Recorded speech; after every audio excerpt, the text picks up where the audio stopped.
Senador Win Gatchalian tutol na ipagpaliban ang nalalapit na November 2, 2026 barangay at sangguniang kabataan eleksyon.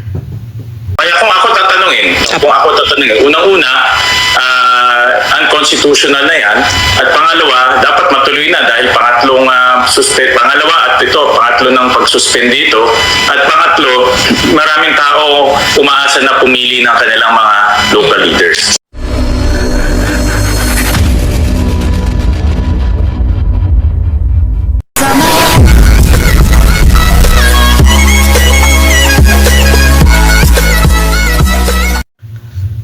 Hello, good morning mga kapobre. Welcome back sa ating munting channel, Cap John Official. Blessed Sunday everyone.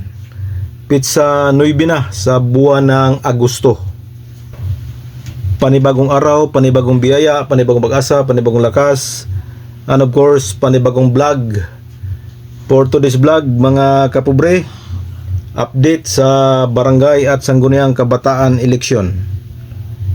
So ngayong umaga ay mayroon po tayong good news sa ating mga kababayan, dahil yung iba dyan ay nadismaya na at nawala ng pag-asa dahil sa dami ng panukalang batas na gustong ipospon ang barangay at sangguniang kabataan eleksyon mga kapobre.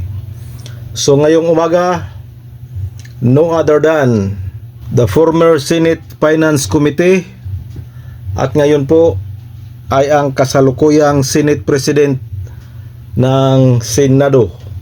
Walang iba po kundi si Senate President Sherwin Gatchalian.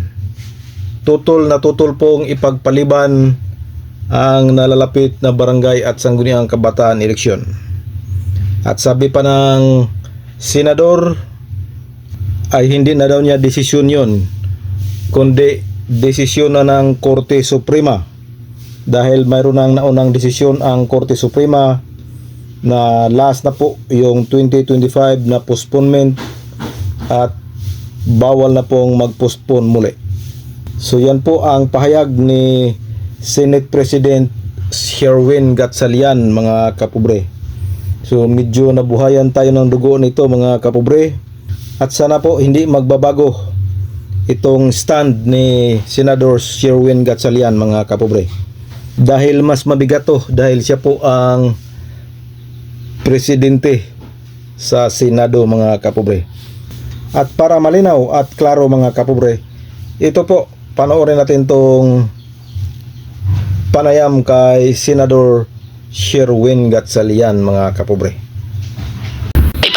Po yung barangay at sangguniang kabataan elections para daw po yung pondo ay magamit muna sa krisis. Alam ko may ganun din si Senator Amy Marcos, diba, Ate Nympha? So kayo po bilang chairperson ng Committee on Finance ng Senado, ano po masasabi nyo rito, sir? Akin, hindi ko na desisyon to dahil nagkaroon na ng desisyon ang Korte Suprema na hindi pwede basta-basta isuspende ang barangay elections.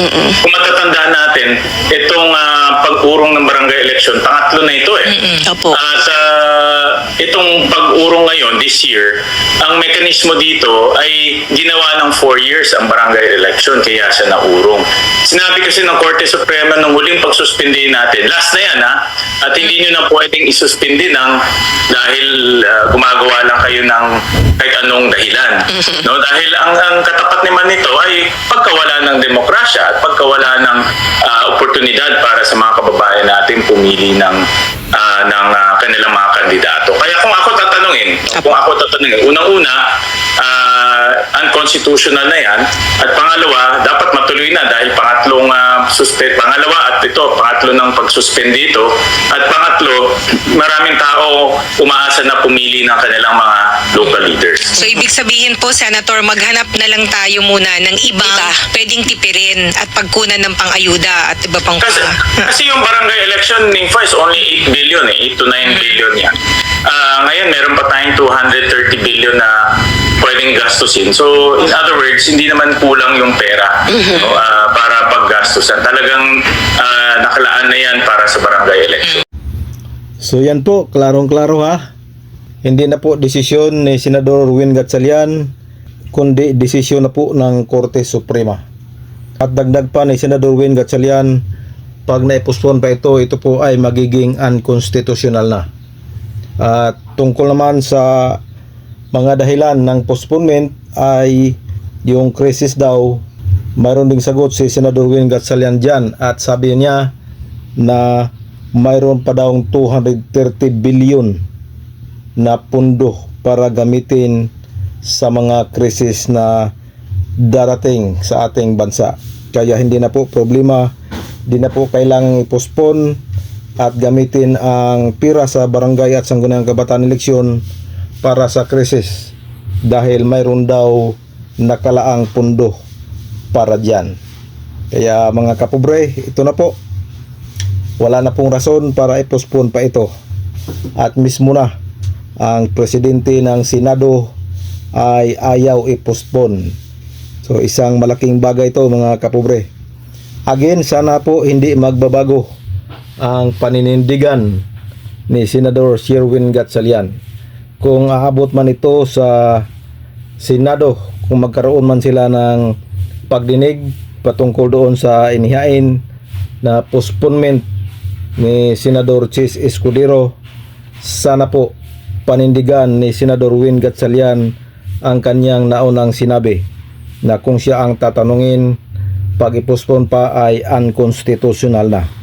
At hindi na po desisyon niya yan, kundi may desisyon na ang Korte Suprema na bawal na pong i-postpone ang barangay at sangguniang kabataan eleksyon.